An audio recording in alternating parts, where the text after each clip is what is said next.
Nick Ferrari at breakfast on LBC. Remember how we talked a few weeks ago that we thought Tony Blair might finally be standing down from public life? He was, of course, as if I need to remind you, he was British Prime Minister. Then he went and took that role for the Quartet as he was a special envoy in the Middle East. Tried to be European president, didn't get much traction there. He's standing down from that job and we thought, well, that will be the end of it.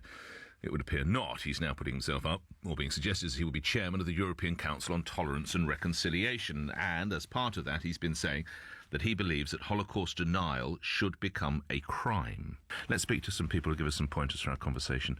Jonathan Sacerdoti is from the Campaign Against Antisemitism, joins me now. Is Mr. Blair right to suggest that it should be made a crime, Mr. Sacerdoti?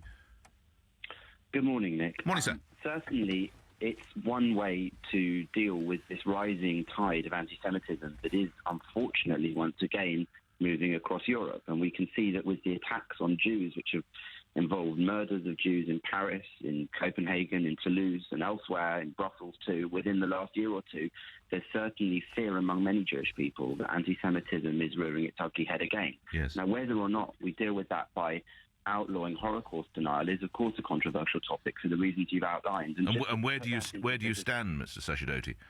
Well, I can understand both sides of this argument, which I know doesn't necessarily make for the best radio sometimes. But what I would say is that that's my problem. Don't worry. The Nazi Holocaust is such a uniquely brutal and nasty chapter of recent history.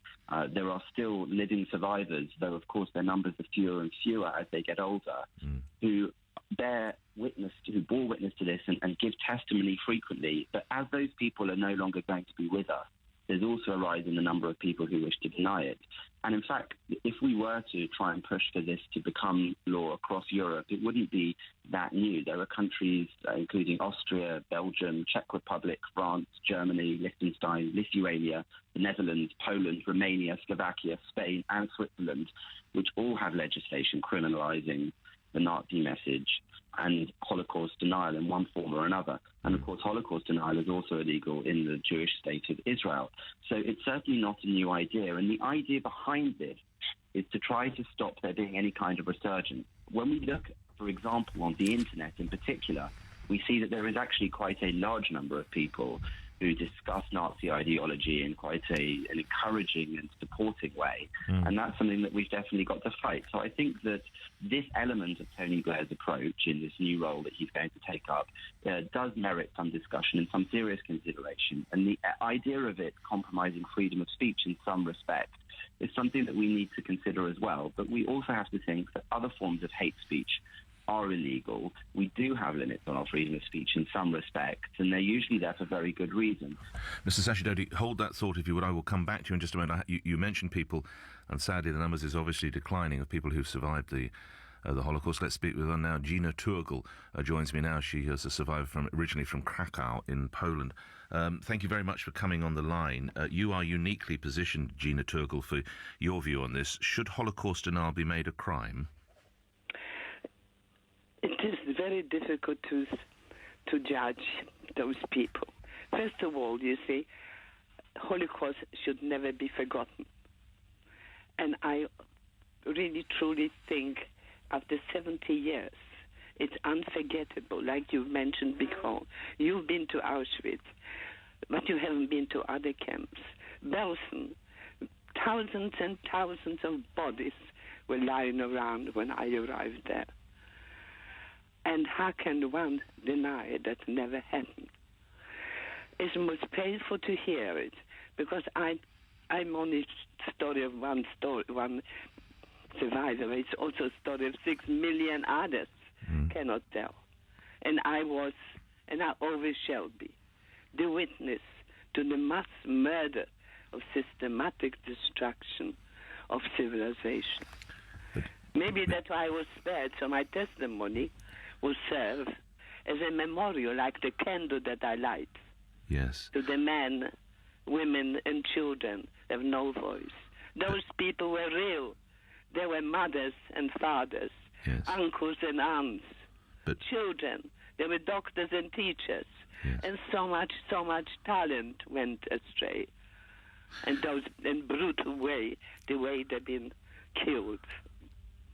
And how can one deny that? But isn't that the power of what you've just said? So what we need to do is to listen to people such as yourself, to read your books, to listen to your evidence, rather than just to suppress and say it is a crime to deny it. We must listen to people such as yourself, no? Exactly. They should. Gina Turgle, thank you very much indeed. Final points from you, Mr. Sacerdoti. Why do you suppose you're from the campaign against anti-Semitism, why do you suppose there is this, would seem to be, increase around parts of Europe? I think the unfortunate truth is that anti-Semitism in some ways never went away, and that at different times in our history it is more publicly visible. And Tony Blair also pointed out that the GDP increase in certain times of history has been almost tightly correlating to when these sorts of hatred rose again. And at times of economic difficulty across Europe and across the world, certain hatreds do come out.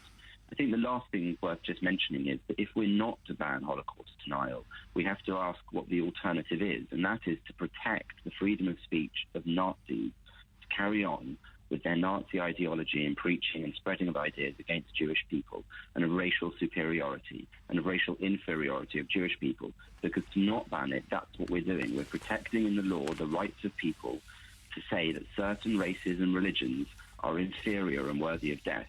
And hearing the powerful testimony of someone like Gina Turgle just there, we realise how important it is that we must make sure that the words never again, that so many uttered after the Nazi Holocaust, come to mean something, and we protect not just Jewish people, but all European citizens from a repetition of any kind of brutal and nasty racism of this sort. Thank you very much for coming on the show. Jonathan Sacerdoti, you're from the Campaign Against Anti-Semitism. Again, my thanks to Gina Turgle, who is a survivor. She was imprisoned in the Bergen-Belsen camp. Your views, should it be made a crime? Also coming up after the news, those Prince Charles black spider letters. Yes, more of them. But what's he on about this time? Details after this, 8:15.